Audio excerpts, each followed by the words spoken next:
এখন যাচ্ছি আমি হচ্ছে ছাদে এই আম তেল রোদে দিতে। এর মধ্যে আম দেওয়া নেই, শুধু তেলটা যাচ্ছি রোদে দিতে। চলো দেখা যাক কতদূর কী হলো। তো চলো যাওয়া যাক ছাদে। বাপরে বাপ,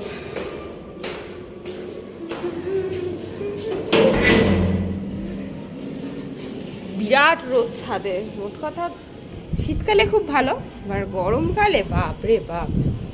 দেখতে পাচ্ছ? আমি নিজেই কিছু দেখতে পাচ্ছি না।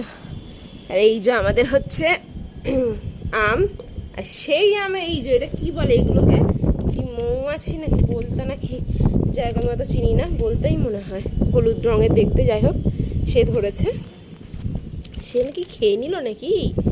আচ্ছা, আর এই হচ্ছে আমাদের আম, আম তেল দেওয়ার আম। ভালোই শুকিয়েছে মোটামুটি। দুপুরবেলার মধ্যে আশা করা যায় এই তেলে দিয়ে দেওয়া যাবে। তেলটা রোদে দিলাম, বুঝলে। একটু মা বললো যে উল্টে দিতে, তাহলে আরও ভালো শুকিয়ে যাবে। কিন্তু এই উল্টাতে এসছি আমি। আরে বাবারে, এত হাওয়া চলছে আর তার সাথে রোদ, দুটো একসাথে, বুঝলে। তো চলো আবার দুপুরবেলা আম তেল যখন দেবো তখন আবার ভিডিও করে তোমাদের সাথে শেয়ার করব। তো চলো।